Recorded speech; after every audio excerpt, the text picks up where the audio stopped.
آپ نے دیکھا ہوگا سماج میں ایک کتا وہ ہوتا ہے جس کی کوئی قدر و قیمت نہیں ہوتی، جس کی کوئی قدر و منزلت نہیں ہوتی، اس کا کوئی گھر نہیں ہوتا، اس کا کوئی در نہیں ہوتا، اس کا کوئی مالک نہیں ہوتا، اس کا کوئی آقا نہیں ہوتا، لیکن ایک کتا وہ ہوتا ہے کہ جس کی گردن پہ پٹا ہوتا ہے، اس کا کوئی مالک ہوا کرتا ہے، اس کا کوئی مخدوم ہوا کرتا ہے، اس کا کوئی آقا ہوا کرتا ہے، اس کا کوئی گھر ہوا کرتا ہے، اس کا کوئی در ہوا کرتا ہے۔ اللہ اکبر کبیرہ۔ ایک کتا وہ جس کا کوئی گھر نہیں ہے، جس کا کوئی در نہیں ہے، وہ کسی کے آنگن میں جاتا ہے، کسی کے دروازے پہ جاتا ہے، لوگ چاہتے تو اسے روٹیاں دیتے، نہیں چاہتے تو ڈنڈا مار کے بھگا دیتے، لیکن ایک کتا وہ جس کی گردن پہ پٹا ڈالا ہوا ہے، لوگ سمجھ جاتے کہ یہ کسی کا پالتو کتا ہے، مطلب یہ بک چکا ہے، اس کا کوئی مالک ہے، اس کا کوئی گھر ہے، اس کا کوئی در ہے۔ اما اس کتے کو مار نہیں سکتے، اگر مارو گے تو کتا کچھ بولے نہ بولے، کتا والا ضرور بولے گا، کتا والا ضرور بولے گا۔ بلا تمثیل آپ سمجھتے چلے کل قیامت کے دن انسان اسی طریقے سے دو طرف پر ہوں گے، دو طریقے کے لوگ ہوں گے، ایک وہ جن کی گردن پہ کوئی پٹا نہیں ہوگا، لیکن ایک وہ ہوں گے جن کی گردن پر قادریت کا پٹا ہوگا، ایک وہ ہوں گے جن کی گردن پر چشتیت کا پٹا ہوگا، جن کی گردن پر رضویت کا پٹا ہوگا، جن کی گردن پر رشیدیت کا پٹا ہوگا، جن کی گردن پر ابو الہلائیت کا پٹا ہوگا، جن کی گردن پر عشقیت کا پٹا ہوگا، اما جن کی گردن پر رحمان پور والے حفیظیت کا پٹا ہوگا، تو فرشتے کہیں گے کہ اسے مار نہیں سکتے، اس لیے کہ یہ پٹا والا ہے، غوث اعظم کی غلامی سے لپٹ چکا ہے، اسے مار نہیں سکتے، یہ غوث اعظم کی غلامی سے لپٹا ہوا ہے، غوث کا غلام ہے۔ اس لیے میرے پیارے میں کہتا ہوں کہ اپنے بچوں کو غوث تو نہیں بنا سکتے، غلام غوث تو نہیں بنا سکتے، لیکن اس زمانے میں غلام کا غلام، غلام کا غلام تو بنا دو، غوث کے غلام کا غلام، غلام کا غلام تو بنا دو۔ وہ کیسے ہوگا؟ آج ہمارے سماج میں 8 سال 10 سال کے بچے جن کی تربیت کا ہوش نہیں، گارجین کو تربیت کا ہوش نہیں، لوگ کہتے ہیں کہ آج یہودی پوری دنیا میں کیسے قابض ہوئے۔ رومان بھائی، یہودی بہت تیزی کے ساتھ جو کسی کا بٹھایا ہوا، جس کو کسی نے زمین دیا، اور آج اتنی جلدی اتنا ڈیولپ کیا کہ پوری دنیا میں قابض ہونے کی بات کرتا ہے۔ میں کہتا ہوں اے سرجا پوری مسلمانوں، آپ تو اپنے بچے کی تربیت 8 سال 10 سال سے شروع کرتے ہو، لیکن یہ یہودی یہ اپنے بچوں کی تربیت ماں کے پیٹ سے ہی شروع کرتے ہیں، اپنے بچے کی تربیت ماں کے پیٹ سے ہی شروع کرتے ہیں۔ جب عورتیں حمل قرار پاتی ہیں تب سے ان کی تربیت شروع ہو جاتی ہے۔ مطلب کیا ہے اما؟ مطلب یہ ہے ان دنوں میں ان کی مائیں، ان کی عورتیں اسٹڈیز کو بڑھا دیا کرتی ہے، کتابوں کا مطالعہ بڑھا دیا کرتی ہے، کتابوں کو جو ہے بالکل گلے لگاتی ہے اور کتابوں کو پڑھنا زیادہ بڑھا دیتی ہے۔ یہی وجہ ہے کہ جب بچہ دنیا میں آتا ہے تو وہ کتابوں سے جو ہے شوق رکھتا ہے، کتابوں کو پڑھنے کا شوق رکھتا ہے، اور وہ جو ہے یعنی تعلیم کی طرف اس کی رغبت ہوتی ہے۔ آپ سمجھتے چلے جشن غوث الورا میں تشریف لانے والوں، آپ نے سنا ہوگا سیدی عبد القادر جیلانی کی والدہ ماجدہ، جن کا نام حضرت ام الخیر فاطمہ ہے۔ حضرت ام الخیر فاطمہ وہ ہے جو اپنے کام کاج میں مشغول رہ کر بھی قرآن کی تلاوت کرتی تھی، تو بیٹا عبد القادر 18 پارے کا حافظ قرآن بن گیا۔ یہ ہے ماں کے پیٹ کی تربیت۔ لیکن آج ہماری مائیں، ہماری بہنیں وہ کان کھول کر سنیں۔ ایک تو چونکہ حضرت تشریف فرمائے، میں بابانگے دور یہ اعلان کرنا چاہتا ہوں، ہم لوگ اپنی ماؤں کو، اپنی بہنوں کو روکتے نہیں ہیں، حتیٰ کہ قوالی تو چھوڑیے، وہ تو بالکل غیر موضوع جگہ بن گئی ہے جہاں پر قوالی ہوتی ہے۔ جلسے میں بھی آنے کی ممانعت ہے، وہ اگر آ ہی گئی ہیں تو کم سے کم ایک پیغام لے کر جائے۔ آج کی مائیں وہ اپنے بچے کو پیٹ میں رکھ کے بجائے قرآن تلاوت کے سیریل دیکھا کرتی ہیں۔ دیکھتی کہ نہیں دیکھتی ہے؟ دیکھیے مائک آواز بہت کھینچ رہا ہے، اس لیے اتنا کانفیڈنس نہیں بن رہا، لیکن آپ باتوں کو ملاحظہ کیجئے کہ ماں जब सीरियल देखती है तो बेटा उससे बड़ा फिल्मी हो जाता है, होता कि नहीं होता है? इतना बड़ा फिल्मी, इतना बड़ा कार्टून हो जाता है। कल की माए अपने बच्चों को लोरियां सुनाकर चुप किया करती थी, जब बच्चे रोते थे गीत गा गा कर चुप किया करती थी। अमा वो नेक माए जो मुस्तफा का सलाम पढ़ के बच्चों को चुप किया करती थी, वो नेक माए जो नाचे बाके मुस्तफा जो है सुना सुना कर चुप किया करती थी। लेकिन आज की माए क्या करती है, अपने बच्चों को यानी रोने के आलम में फौरन मोबाइल पकड़ा देती है। वो बच्चा जो है यूट्यूब की दुनिया में घुसता है, कार्टून जो है सर्च करता है और तरह तरह की चीजें सर्च करता है। वो बच्चा चुप हो जाता है, उसका रोना बंद हो जाता है। मैं कहना चाहता हूँ कि आपकी तरबियत जैसी होगी आपका बच्चा भी ऐसा ही होगा। इसलिए कि इन बच्चों का ज़हन कोरा कागज की तरह होता है, इन बच्चों का ज़हन व्हाइट कागज की तरह होता है। आप एक व्हाइट कागज में उर्दू लिखना चाहो उर्दू लिख लो, हिंदी लिखना चाहो हिंदी लिख लो, बंगाली लिखना चाहो बंगाली लिख लो, अरबी लिखना चाहो अरबी लिख लो, अमा जो जबान चाहो आप लिख लो। इसी तरह से इन बच्चों का ज़हन है, इन बच्चों के ज़हन में आप जो कुछ बिठाना चाहो बिठा दो। मतलब क्या है कि माँ अगर नमाजी हो तो बेटा देख देख कर नमाजी हो जाता है। माँ अगर कुरान की तिलावत से दिलचस्पी ले तो बेटा कार्य कुरान हो जाता है। जब माँ रातों दिन सीरियल देखती है तो बेटा उससे बड़ा फिल्मी हो जाता है। इसलिए जरूरत है मुसलमानों अपने बच्चों की सही तरबियत किया जाए, उन बच्चों को सही तालीम से आशना किया जाए, उन बच्चों को दीनी व असली तालीम से हमकनार किया जाए।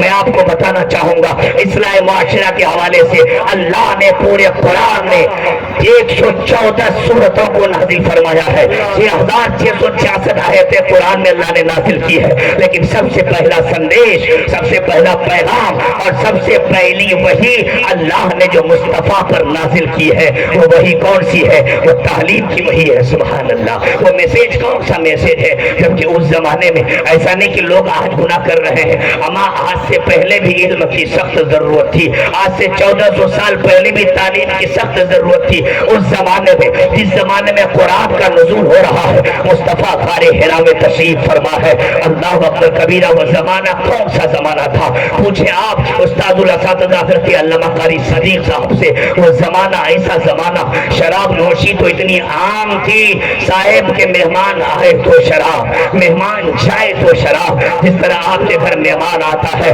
आप गर्मी के जमाने में कोल्ड ड्रिंक पेश कर देते हैं, ठंडी के जमाने में चाय पेश करते हैं, इसी तरह से लोगों के घर मेहमान आते तो बनी मेहमानों के इस्तेमाल के लिए लोग शराब पेश करते। मेहमान जाए तो मेजबान शराब पी कर सोते, उठते तो शराब चढ़ाते।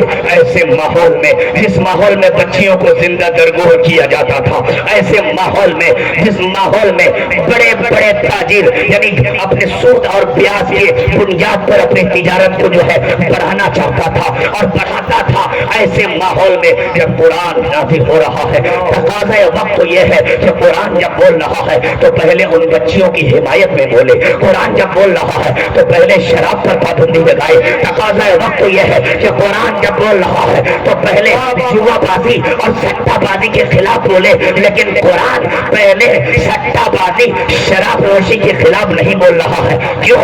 इसलिए कि अल्लाह रब्बुल इज्जत अहकमुल हाकिमीन है, कायनात का सबसे बड़ा कबीर है, कायनात का सबसे बड़ा हकीम है, उससे बढ़कर किसी की हिकमत नहीं प्यारे। आज भी अल्लाह का बंदा अगर कोई अपने मौला से पूछे, मौला तकाज़ा वक्त तो ये था लेकिन पहली आयत तालीम के हवाले से क्यों नाजिल हुई, तो मौला की जानिब से जवाब आएगा। अगर वो ताकत हमारे कानों में हो तो ताकत सैयदी अब्दुल कादिर के कानों में थी, वो ताकत जो ख्वाजा गरीब नवाज के कानों में थी, वो ताकत जो साबिर कजरी के कानों में थी, वो ताकत जो मखदूम समना के कानों में थी, अमा वो ताकत जो हुजूर हाफिज मिल्लत के कानों में थी, वो ताकत जो हाफिज मिल्लत के कानों में थी। आज भी बंदा साइल सुनेगा कि बंदा यकीनन में जो है पहले शराब के खिलाफ उतारता, यकीनन बच्चों को जिंदा दरगोर किया जाता था, उसकी हिमायत में उतारता। लेकिन मैं अहकमुल हाकिमीन हूँ, मैंने देखा कि पूरी दुनिया समंदर के गुनाहों के समंदर में तैर रही है। ऐसे में एक ही इलाज और एक ही दवा की जरूरत है जो हमने अपने बंदों को दिया। मैंने देखा कि लोग तरह तरह के गुनाहों में मुलविस है। हमने एक ऐसी दवा का इंतखाब किया ताकि बंदे उस दवा को खा ले, उस दवा को खा ले तो उस दवा के जरिए से सारी बीमारियां उसकी दूर हो जाए। सुभान अल्लाह। वो कौन सी दवा है? वो तालीम की दवा है। अल्लाह रब्बुल इज्जत सूरह जो है, अल्लाह रब्बुल इज्जत जो है सूरह इक़रा बिस्मि रब्बिकल लज़ी खलक़ के अंदर फरमाता है, इक़रा बिस्मि रब्बिकल लज़ी खलक़ खलक़ल इंसान मिन अलक़ इक़रा व रब्बुकल अकरम अल्लज़ी अल्लम बिल क़लम अल्लमल इंसान मा लम यअलम। इन 5 आयतों को अल्लाह ने बैक वक्त नाजिल फरमाया। इन 5 आयतों में न नमाज का जिक्र है, न रोजे का जिक्र है, न हज का जिक्र है, सिर्फ और सिर्फ 2 बातों का जिक्र है। एक पढ़ने का और दूसरा लिखने का जिक्र है, ताकि बंदा पढ़ ले। एक ऐसी दवा है कि बंदा पी ले तो फिर अपने आप को शराब से भी रोक लेगा, अपने आप को जुआबाजी सट्टाबाजी से भी रोक लेगा। आज जो है हमारे नौजवान माई 11 सर्किल में ये जो गेम की शक्ल में सट्टा लगाते हैं, वो सोचते हैं कि लाखों रुपया आ जाएंगे, करोड़ों रुपया आ जाएंगे, मैं जीत जाऊंगा, मैं विनर बन जाऊंगा, तो शायद मेरा ये पैसा जायज हो जाएगा। मैं कहता हूँ सट्टा की सूरत बदलने से सट्टा कभी जायज नहीं हो सकता। मुसलमानों, ये बैठ कर यानी बैठ के हल्का बनाकर ये सट्टा खेलो, ये नाजायज। और मोबाइल के माई 11 सर्किल में खेलने से क्या जायज हो जाएगा? हरगिज नहीं। हमारे नौजवानों को तालीम सीखने की जरूरत है, हमें अपने बच्चों को तालीम सिखाने की जरूरत है, ताकि हमारे बच्चे तालीम याफ्ता हो तो उन्हें पता चले, उन्हें मालूम हो कि वाकई लोगों ने किस तरह से जो है अल्लाह की बारगाह में मकाम और मर्तबा हासिल किया है। बड़ी मेहनतें करनी पड़ती है मेरे प्यारे। इबादत और रियाजा और मुजाहिदा करना पड़ता है, तब जाके अल्लाह की बारगाह में कोई मकाम हासिल होता है मेरे प्यारे।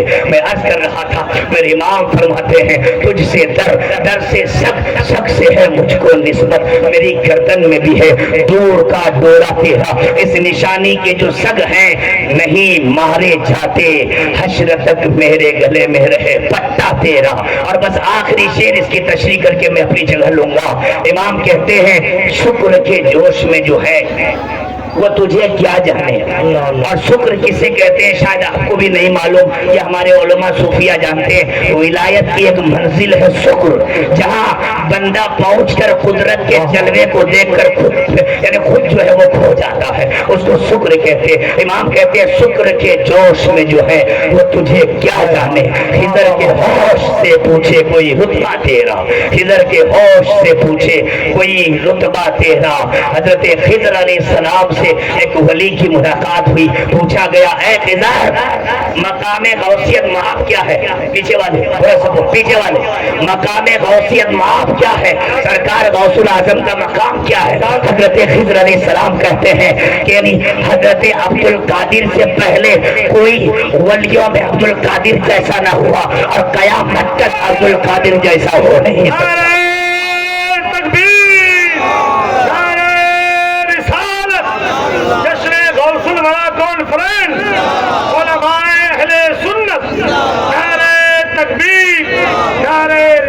और यह मकामे गौसियत कुबरा का फायद वली तो देहात में भी हो सकते हैं, शहर में भी हो सकते हैं, लेकिन मकामे गौसियत कुबरा पर फायद होना ये सिर्फ अहले बैत अतहार का खासा है, ये सिर्फ नबी के घराने का खासा है। मतलब क्या?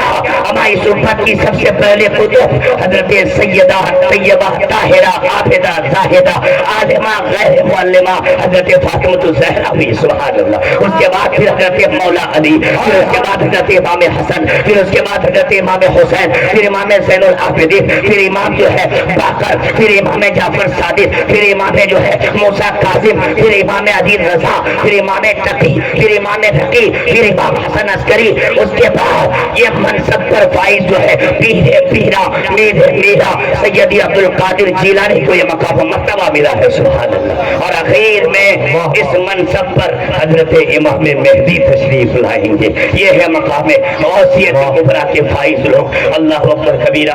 आपने समझा कि सरकार गौसुल आजम का मकाम मर्तबा क्या है। एक बात में अपनी गुफ्तगू में खत्म करूं, आपने सुना होगा वाकिया बताना मकसद नहीं है, बस आप यूं सुन ले कि आका करीम अलैहिस्सलातु वस्सलाम ने विसाल से पहले जो अपना जुब्बा मुबारक हजरत उमर फारूक आजम और हजरत मौला अली करमल्लाहु वजहु करीम को दिया था और फरमाया था कि मेरा एक आशिक जो यमन में रहता है, और यमन में करन एक खास जगह है जिसका नाम अवैस करनी है, सुभान अल्लाह, मकाम गौसियत कुबरा बताने लगा, जिसका नाम अवैस करनी है। और हुजूर ने निशानी भी बताई। हुजूर ने कभी अवैस को नहीं देखा, अवैस ने कभी हुजूर को नहीं देखा, लेकिन निशानी बता रहे हैं मेरे उस आशिक का कलर गंदुमी कलर होगा, सुभान अल्लाह, वो फटा कपड़ा पहनने वाला होगा, अंडे की तरह उसके बाएं हथेली पर जो है सफेद दाग होगा, लेकिन पर्स का नहीं होगा, वो ऊंटों को चराने वाला होगा। जरिए माश भी बता रहे, सुभान अल्लाह, जरिए माश तक हुजूर ने बताया। हमारे एक आशिक का जरिए माश हुजूर जानते हैं कि आशिक जो है ऊंटों को चराने वाला है, तो तुम नबी का कलमा पढ़ने वाले हो, तो हुजूर तुम्हारे जरिए माश को नहीं जानते हैं, जिसका सट्टे का कारोबार है, कौन जुआबाजी करता है, कौन सूद का खाता है, कौन हरामखोरी करता है, कौन हलालखोरी करता है, अपने औलादों को कौन कैसी रकम खिलाता है, कैसे परवरिश करता है, सब मेरे हुजूर को मालूम है। मेरे प्यारे, जब हजरत अवैस करने के बारे में हुजूर ने इरशाद फरमाया ऊंटों का चराने वाला होगा, ऊंट को चराता होगा।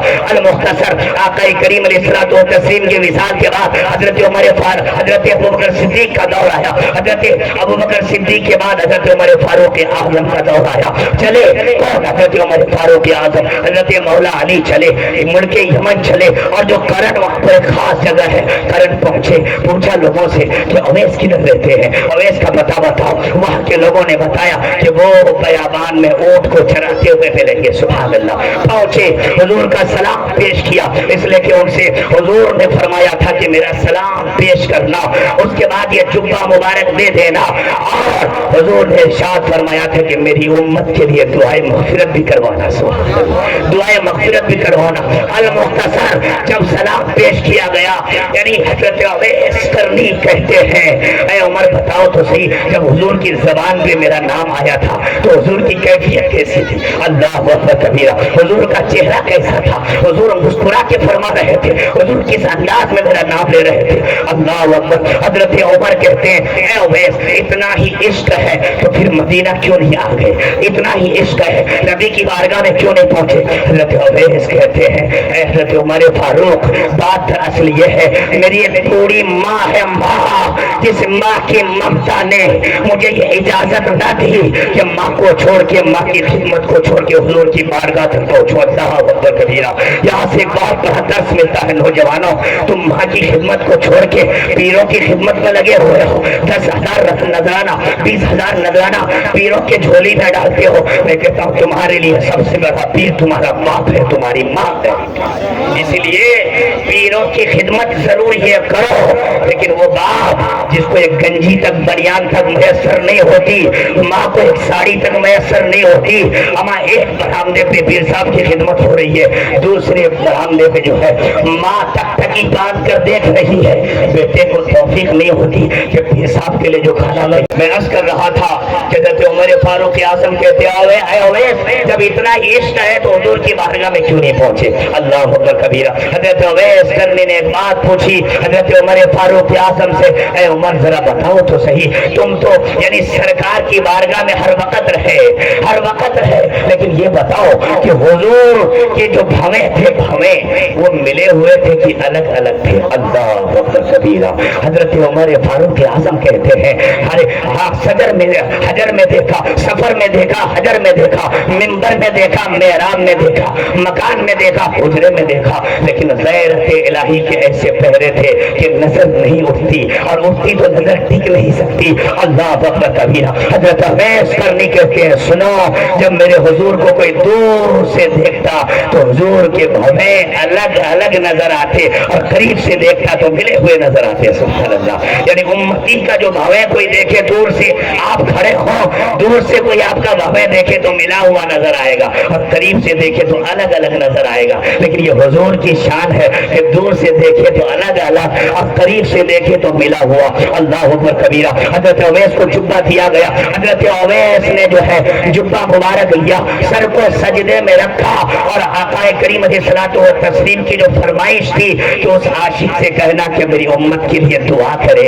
हजरत अवैस ने सर को सजदे में रखा और अल्लाह की बारगाह में ये निदा की, अल्लाह की बारगाह में इल्तिजा पेश की, मौला जिस रसूल हाशिमी ने मुझसे दुआ के लिए कहा है उसी रसूल हाशिमी के सदके में उम्मत की मग़फ़िरत फरमा। सुभान अल्लाह, सुभान अल्लाह, उम्मत की मग़फ़िरत फरमा। आतिफ गैब से आवाज आई, ऐ अवैस तेरी दुआ से आधी उम्मत की मग़फ़िरत किया। अल्लाह अकबर कबीर। हज़रत अवैस पूछते मौला आधी क्यों, पूरी क्यों नहीं, तेरे खजाने में किस चीज की कमी है?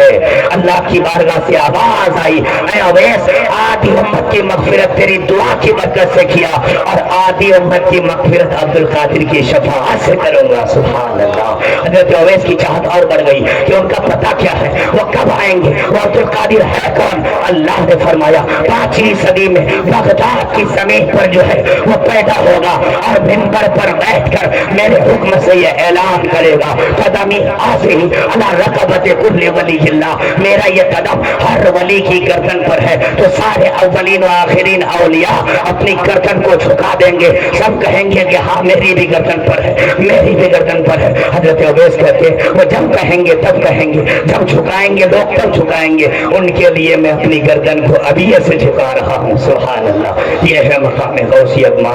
अल्लाह ताला हमारे बोलने को, आपके सुनने को अपनी बारगाह में कबूलियत का शरफ अता फरमाए। वाखिर दावान अनिल हम्दुलिल्लाहि रब्बिल आलमीन। अस्सलाम।